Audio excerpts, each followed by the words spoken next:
Pemretnet Dede Apriyadi alias KD berbincang dengan calon presiden usungan Partai Nasdem, Anies Baswedan. Belakangan safari politiknya dikritik, juga terkait menjelek-jelekan dan memecah belah saat kampanye. Berikut faktanya. Tokoh yang satu ini bisa dibilang teman saya. Kali ini saya berkesempatan bertemu beliau di rumahnya yang asri ini. Dan beliau akan buka-bukaan dengan saya. Inilah tokoh kita, Bapak Anies Baswedan.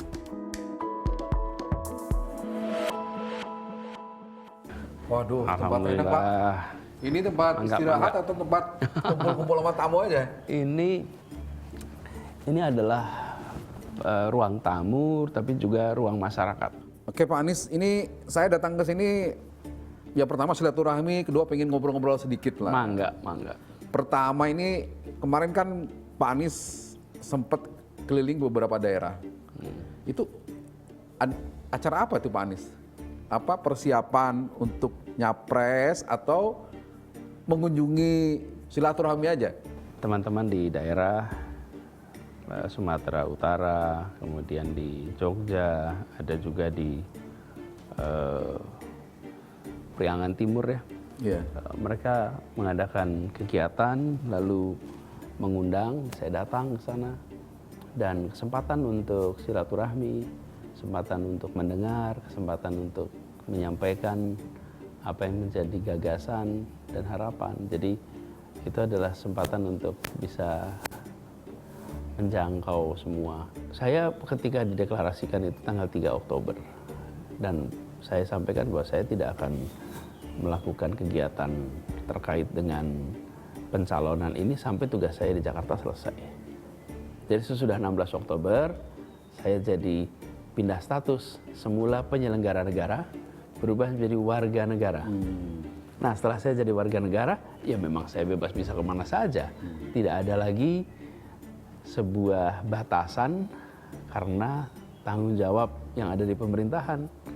Nah sekarang saya bisa nyapa siapa saja, di mana saja, kapan saja. Nah itulah yang kemudian sekarang saya kerjakan. Kalau kita menyatakan menerima pencalonannya, maka ya harus bertanggung jawab. Salah satu sikap bertanggung jawab adalah ya menjangkau, menyampaikan rencana, mendengar. Ini bentuk dari tanggung jawab karena ada sebuah partai yang mempercayakan pencalonannya pada saya. Kalau saya diberikan amanat itu, amanatnya harus saya jalankan dengan baik. Caranya adalah saya berbicara dengan berbagai macam pihak, termasuk saya bersilaturahmi dengan masyarakat di daerah. Nah, cuman yang ketangkep kamera kan yang kelihatan bersama masyarakat. Yang saya ketemuan begitu banyak, nggak ada kameranya di situ. Oke, Pak Anies, kita ngomong ke soal politik nih. Saya ingin nanya, setelah kemarin Pak Anies menjadi capres dari Partai Nasdem, selain sosialisasi tadi ke daerah-daerah, apa yang dilakukan Pak Anies? Karena yang saya tahu kan Pak Anies diberi mandat oleh partai untuk menentukan langkah berikutnya setelah menjadi capres ini. Ya itu saja sebetulnya, menyusun secara detail atas rencana-rencana yang perlu dikerjakan. Sehingga nanti akan disampaikan kepada masyarakat, inilah rencana yang akan dilakukan. Yang kedua, rencana dilakukan itu bila bertugas. Dan ini nanti menjadi bahan kampanye. Apa sih yang mau dikerjain? Kan ini adalah sebuah momen di mana masyarakat, rakyat Indonesia menentukan 5 tahun berikutnya arah apa yang akan diambil, siapa yang diberikan kepercayaan untuk memimpin perjalanan arah itu. Ini itu adalah kita menawarkan gagasan, menawarkan rekam jejak untuk dilaksanakan. Jadi ini bukan sekedar menang, ini bawa misi. Makanya saya sering sampaikan, bedakan antara membawa target dan membawa misi. Kalau target itu mau diraih, kalau misi itu mau dilaksanakan. Jadi yang sekarang kami kerjakan itu adalah menyiapkan misi apa yang kami akan laksanakan. Kami katakan dulu, kami akan menyiapkan Jakarta menjadi kota yang lebih hijau. Oke, apa buktinya? Nih, 400 taman kita bangun, jalur sepeda kita siapkan, bis listrik dibangun, emisi dikendalikan, kemudian sekolah net zero emission dibangun. Kenapa? Karena kita ingin Jakarta yang lebih lestari.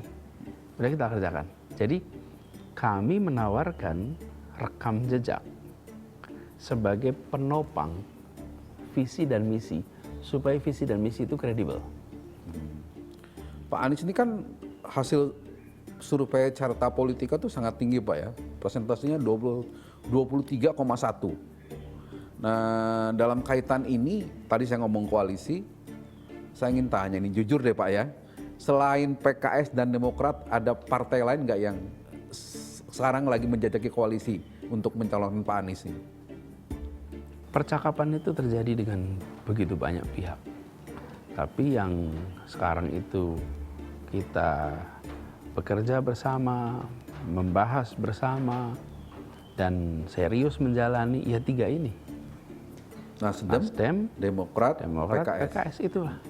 Artinya sudah ada kesamaan persepsi, visi, dan pandangan ya?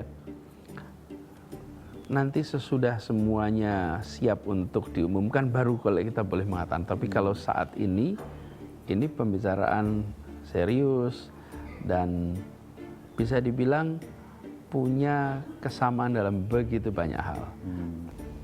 Pak Anies, pertanyaan terakhir nih. 2024 kan tidak lama lagi. Pesta demokrasi akan kita laksanakan di 14 Februari 2024. Apa harapan Pak Anies untuk pesta demokrasi kita? Yang namanya proses pemilu itu pasti akan menimbulkan perbedaan pilihan. Piala Dunia aja perbedaan pilihan kok. Iya. Ya kan? Iya. Nah, tetapi perbedaan pemilihan itu tidak boleh menjadikan perpecahan. Saya menganjurkan kepada semua yang mendukung, tidak usah menjelekkan siapapun yang menjadi kompetitor. Saya optimis ini bisa berjalan dengan baik. Yang penting penyelenggaranya jujur, adil. Semua yang menjadi aparat negara itu tidak terlibat di dalam mendorong calon ataupun di dalam mencegah calon. Iya. Amin. Terima kasih Pak Anies. Sama-sama, Kang. Salam.